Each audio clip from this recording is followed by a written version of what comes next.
Here's a workout that you can use to help you build that savage explosiveness. Hope you're having a great day, my friend. As usual, let's get straight into it. Now, for those who know, I always warm up with jumping rope. This time around, I'm trying to build explosiveness. So what I'm going to do is, instead of my usual 10 minutes of just straight jumping rope, I'm going to set a timer. It's going to be 10 rounds. The work is going to be 10 seconds followed by a 30-second rest period. For me, when it comes to building explosiveness and speed, you do not want to burn yourself out. You want to have these short spurts of work.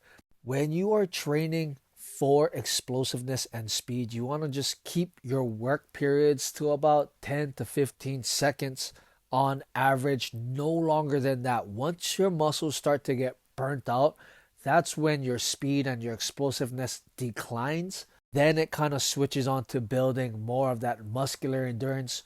What you want to do is you want to stay in that range where we are just focusing on the explosiveness. So 10 seconds of work followed by 30 seconds of rest for 10 rounds. I started off with jump rope because it's extremely hard to go almost full blast for 10 seconds. Just have the coordination, the speed. It's extremely hard. And I didn't do any like warm-ups. I didn't do no jumping jacks. I didn't stretch. I just went straight into this because it's hard. I will start with that first. Put majority of my energy in trying to be extremely explosive while being coordinated. So that's why I started off with a jump rope. As you can see, yes, here and there I'm going to trip up, and that's okay. As long as while you're jumping the rope, you are doing your best to whip it with full intensity. So as you can see, I kind of just walk around, I shake it out. Yes, when you're really trying to hit it hard, everything will start to get tight.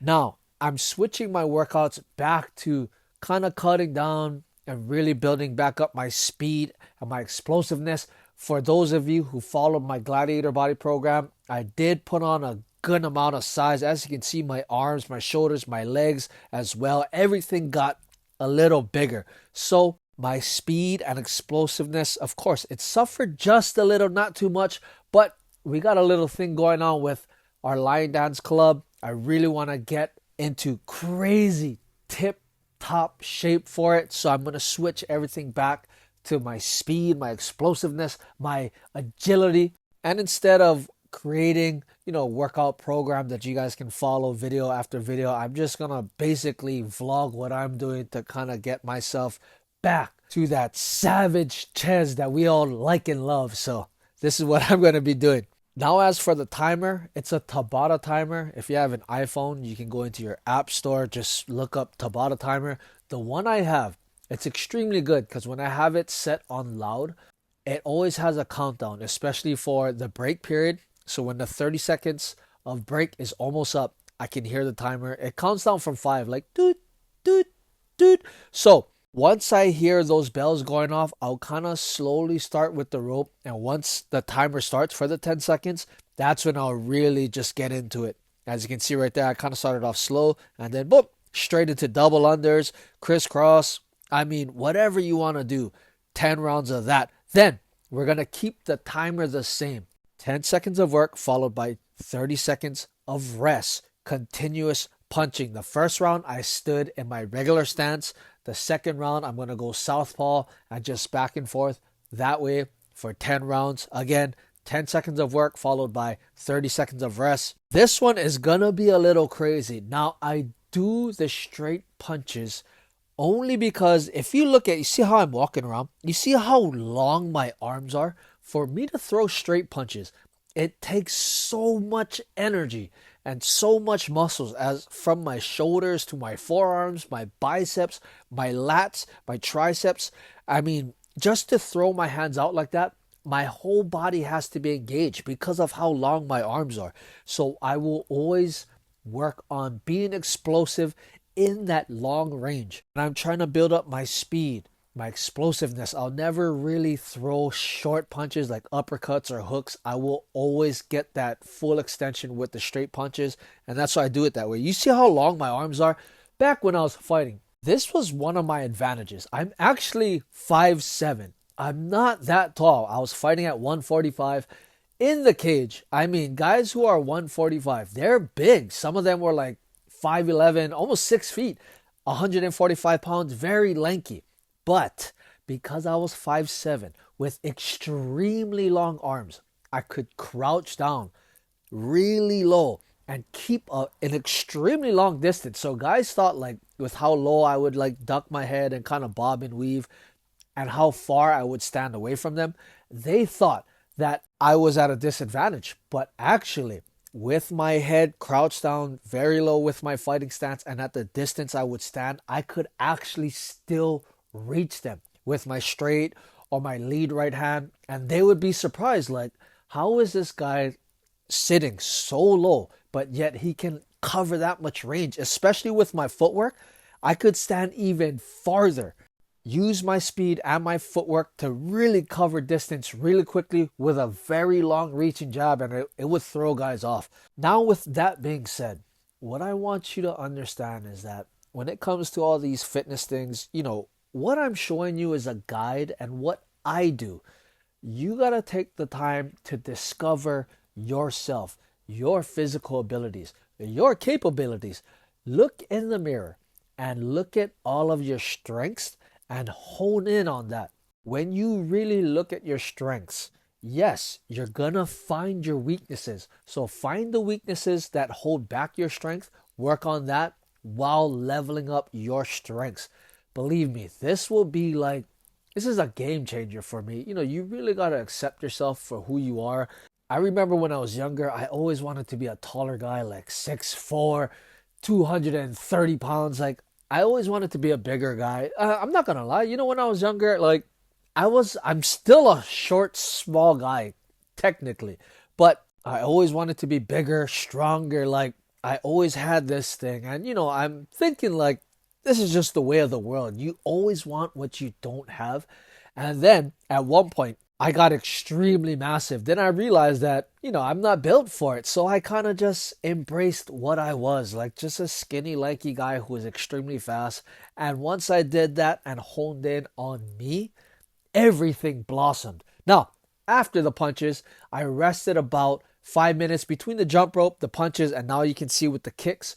I rested about 5 minutes in between each exercise because, again, it's not about fatiguing and conditioning. Right now, I'm just working on getting that pop and that explosiveness. So I need my body to really calm down, get rest, and then hit it hard again. So it's going to be front kicks. First round with the left leg, second round with the right leg, back and forth for 10 rounds, 10 seconds of work, 30 seconds of rest. If you have a hard time, it's okay. Just practice it. By now, if you've been hitting it hard with the punches, by the time you get this kicking section, your muscles are going to be tight. That's just the name of the game. Even though you're resting for a longer period of time, in those 10 seconds, if you're really gunning it hard, your muscles are going to fatigue. They're going to get cramped because they're not used to just going at max speeds for that long.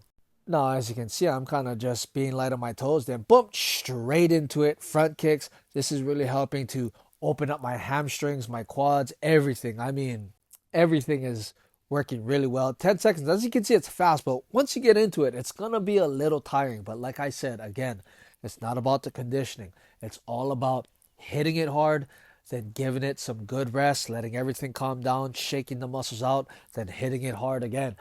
And let's get back into the subject of just accepting who you are. This will be the hardest thing that you will ever do in life because you got to understand, as human beings, we have eyes and we get influence.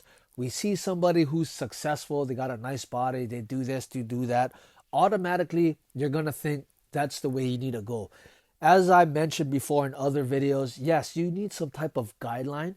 But once you get to a certain point, all that you can do is fully embrace who you are. Why is that going to be the hardest thing to ever do in life? It's because you're going to have to guide yourself. People are going to tell you, oh, you should do this, you should do that, you should do this, you should do that. Understand, they're speaking from their perspectives. When I tell you to do this, do that, I'm speaking from my perspective as a man who's 5'7", with extremely long arms, I have 3 kids. I'm a YouTuber. I have so much different life experiences. So when I put knowledge and wisdom within my videos, I'm speaking from my perspective. Eventually, in the end, with my workouts, what I want you to do is I want you to be in tune with who you are and come up with your own decisions. I don't want you to be my disciple or my follower.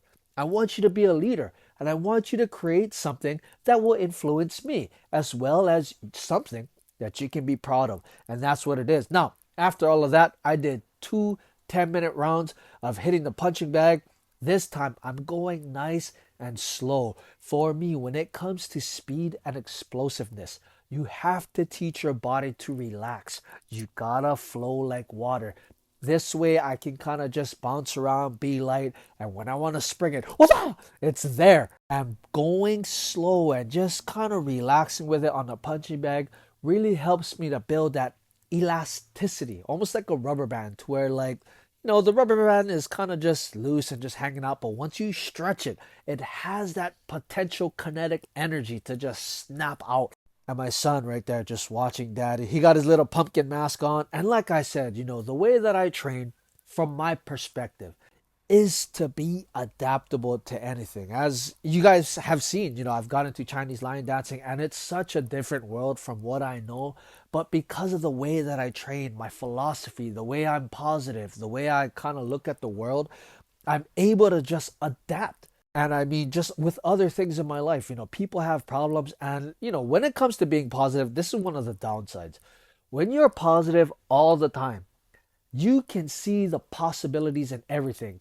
The possibilities for you to become whatever you want is infinite. You can kind of chase anything. When people start to notice that, they're going to want you on their side to fulfill whatever agendas that they have. And that can be a burden, because when you're positive, everybody wants you on your team.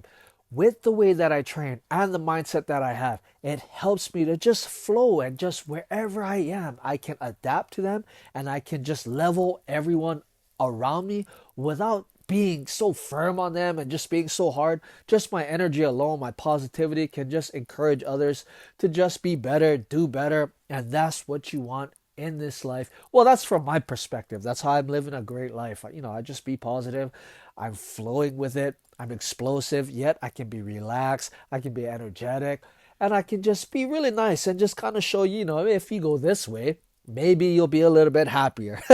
And that's how I'm building up my savage speed. Just always remember, train hard and be kind.